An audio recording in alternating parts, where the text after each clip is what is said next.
तो divine death star की episode 69 और सीजन 1 की लास्ट एपिसोड के साथ हाजिर हूं। तो हमारे चंग को वहां पर पता चलता है कि रूइन फोर्ट्रेस लॉर्ड खुद भी यहाँ पर इस रेड का हिस्सा होने वाली है। तो चंग जाकर बाकी के सभी लोगों को बताता है, कहता है कि रूइन फोर्ट्रेस लॉर्ड खुद भी यहाँ पर इस फाइट का हिस्सा होने वाली है, इसलिए तुम सभी लोग भी जल्दी से रेडी हो जाओ और सारी प्रिपरेशंस को कंप्लीट करो। फिर साथ ही वहां से बाहर निकलता और कहता है कमीने नैमगोंग क्लैन के लोग, वो कमीने जहाँ पर इस तरह का काम कैसे कर सकते हैं। उन कमीने लोगों ने यहाँ पर जो कुछ भी किया उसके बाद यहाँ पर उन लोगों ने हमारे पास बहुत ही कम कमजोर से सोल्जर्स को भेजा। उन्होंने यहाँ पर अपने कमांडर के साथ साथ यहाँ पर कुछ कमजोर से वॉरियर्स की एक टुकड़ी को भेजा है, यानी कि वो लोग इस बारे में बिल्कुल भी सीरियस नहीं है, वो लोग हमारे जोन को बचाना ही नहीं चाहते। तो वहीं पर सामने नैमगोंग क्लैन का एक वॉरियर खड़ा होता है जो कि उनका वाइस पैट्रियार्च होता है। तो जैसे हमारा जोन उसके पास, हमारा चंग उसके पास जाता है, उसके पास से गुजर रहा होता है, तो उसी के साथ ही उसे वहां पर गाली देता है। तो वो उसे गाली देते हुए कहता है कि तुम लोग यहाँ पर कुछ ना कुछ तो ऐसा प्लान कर रहे हो और तुम लोग हमारे क्लैन को पूरी तरह से इग्नोर कर रहे हो। तुम्हें लगता है कि तुम लोग यहाँ पर मार्शल आर्टिस्ट को गैदर करोगे और उसके बाद तुम लोग यहाँ पर हमारे खिलाफ भी कोई रेड शेड कर सकते हो। तो नैमगोंग क्लैन का ये बंदा जो होता है जहाँ पर उसके साथ ये बहस कर रहा होता है कि उसके नैमगोंग क्लैन को वो रिस्पेक्ट नहीं दी जा रही, क्योंकि उनका नैमगोंग क्लैन 9 ग्रेट सेक्टर्स में से एक है, जबकि बाकी के सभी छोटे मोटे सेक्टर्स जिनको यहाँ पर बुलाया गया इस रेड का हिस्सा बनाने के लिए, उन सभी को इज्जत दी जा रही है।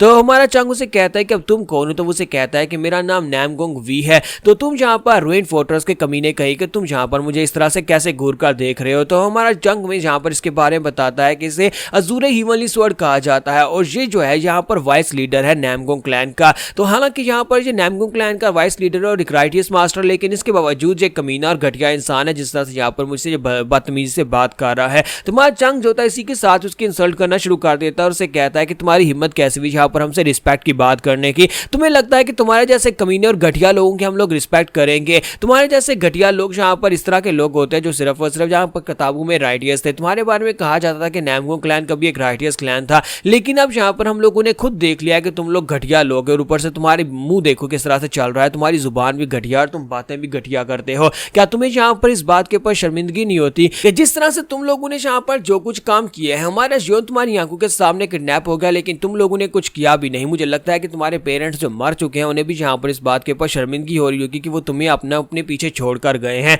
ये बात सुनते ही नैमगोंग वी काफी ज्यादा गुस्सा हो जाते हैं और उसे कहते हैं कि तुम्हारी हिम्मत कैसे मुझसे इस तरह की बात करने की। चंग उसे कहता है कि मुझे अच्छी तरह से पता है कि मैं यहाँ पर किससे बात कर रहा हूँ। तुम्हारा चंग उसे कहता है कि हमारा एक बंदा यहाँ पर तुम्हारी वजह से किडनैप हुआ, ब्लड फ्लेम कल्ट के लोग तुम्हारी वजह से उसे पकड़कर लेके वो तुम्हारे लिए मैरिज इकट्ठे करने के लिए वहां पर गया था और तुम्हारी मदद कर रहा था। इसके बावजूद तुम लोगों में से किसी ने आगे बढ़कर उसकी मदद नहीं की और उसे वहां पर से जाने दिया। इसलिए मुझे लगता है कि तुम लोग बहुत ज्यादा घटिया हो। तो उसी के साथ ही वो लीडर जो होता है अपनी तलवार निकालता है और उसे कहता है कि लड़के तुम्हें क्या लगता है कि मैं यहाँ पर अगर रूइन फोर्ट्रेस सेक्टर के अंदर हूँ तो मैं तुम्हें मार नहीं सकता, मैं यहाँ पर भी तुम्हें मार सकता हूँ क्योंकि मैं एक ऑफिशियल हूँ। तो हमारा चंग भी वहां पर अपनी तलवार निकालने की कोशिश करता है, लेकिन इसके साथ ही वहां पर उसकी गर्दन काट के ग्राउंड के ऊपर गिर जाती है, यानी कि नैमगोंग वी की गर्दन काट के ग्राउंड के ऊपर गिर जाती है। तुम्हारा चंग इस बात से काफी हैरान होता है। तो फोर्ट्रेस लॉर्ड वहां पर आती है और आने के बाद कहती है कि नैमगोंग क्लैन के लोग जो लोग भी यहाँ पर हमारे रूइन फोर्ट्रेस के सोल्जर्स के साथ ये सब कुछ करेंगे, जो हमारी रूइन फोर्ट्रेस की रिस्पेक्ट नहीं करेंगे, वो सभी लोग हमारी नजर में यहाँ पर घटिया हैं। इसी के साथ ही फोर्ट्रेस लॉर्ड कहती है कि अगर फ्लैश बाउंड को कुछ भी नहीं हुआ, अगर यहाँ पर फ्लेम कल्ट के लोगों ने फ्लैश बाउंड को मार डाला हुआ, तो मैं इस बात का वादा करती हूँ कि पूरे के पूरे नैमगोंग क्लैन को ही ग्राउंड के अंदर दफना दूंगी। तो यहीं पर से नेक्स्ट सीन जो होता है हमारे जियोन का दिखाया जाता है कि हमारा जियोन जो होता है फिर से बेहोश हो जाता है। जब उसे होश आती है तो इसी के साथ ही हमारी 7th अपोस्टल उसके सामने बैठी होती है।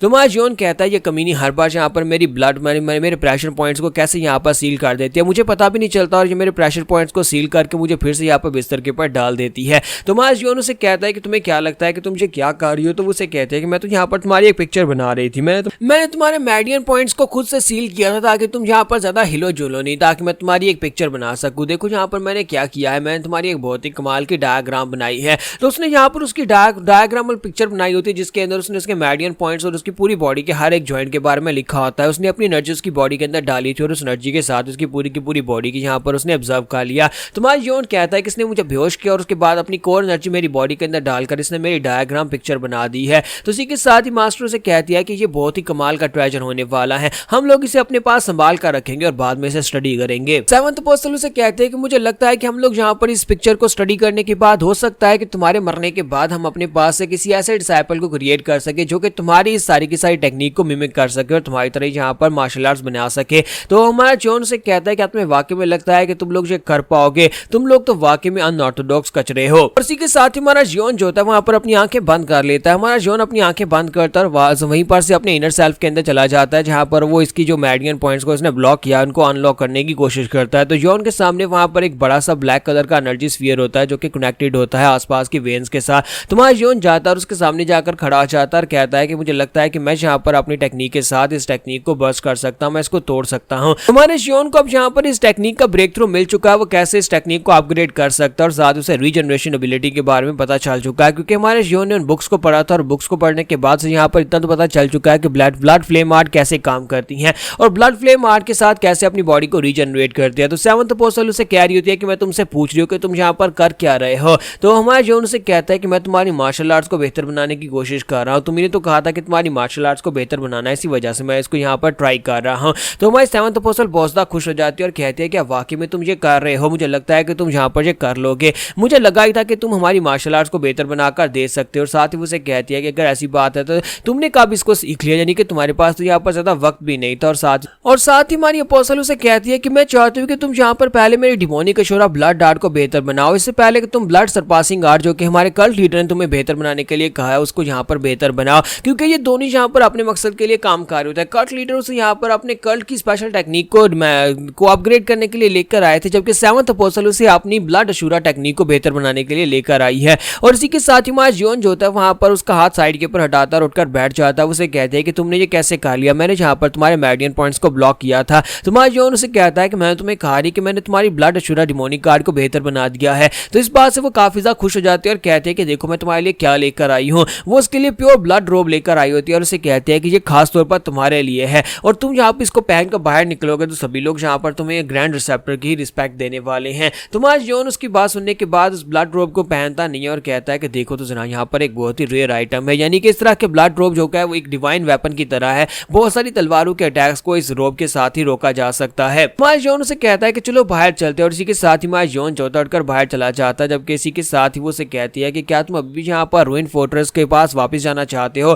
तो हमारा जॉन उसकी बात सुनने के बाद कुछ भी जवाब नहीं देता, लेकिन साथ ही वो सोच रहा होता है कि कल से मैंने यहाँ पर एक नया काम शुरू किया है, मैं जहाँ पर उस बैरियर के साथ अपनी एनर्जी को मैं इंटर कर रहा हूँ, यानी जब भी मैं बैरियर के करीब जाता हूँ वहां पर जाकर मैं अपनी कोर एनर्जी को बैरियर के अंदर इंटर करता हूँ और मुझे यहाँ पर अलग अलग जगहों के ऊपर जाने के बाद अपनी कोर एनर्जी को बैरियर के अंदर डालना होगा ताकि मैं यहाँ पर उस बैरियर को कमजोर करके उसको तोड़ सकूं। तो जैसे ही वो मेन हॉल की तरफ बाहर निकलता है तो वहां पर एक लड़का जो होता है सभी लोगों को प्रीच दे रहा होता है, सभी वॉरियर्स को वहां पर वो उनके सामने खड़े होकर अपोस्टल के बारे में बता रहा होता है। जैसे वो यहाँ पर हमारे जॉन को देखता है वो उसकी तारीफें करना शुरू कर देता है। तो सेवंथ अपोस्टल उसे बताती है कि कल तुमने थर्ड अपोस्टल को देखा था ना, ये थर्ड अपोस्टल का बेटा है और ये यहाँ पर खुद एक ग्रैंड रिसेप्टर बनना चाहता था लेकिन अफसोस ये बन नहीं पाया। तो इसी के साथ ही वहां पर उन सभी के सामने वहां पर तारीफें कर रहा था ग्रैंड रिसेप्टर की और उनसे कहता है कि वो देखो हमारे ग्रैंड रिसेप्टर यहाँ पर आ चुके हैं, मैं चाहता हूँ कि तुम सभी लोग यहाँ पर उससे डिमांड करो कि वो हमारे सामने यहाँ पर कोई मिरेकल दिखाए। उसे यहाँ पर आए हुए तकरीबन एक हफ्ता हो चुका है और हम लोग चाहते हैं कि वो यहाँ पर हमें कोई मिरेकल दिखाए, हम लोग देखना चाहते हैं कि हमारा ग्रैंड रिसेप्टर क्या कर सकता है।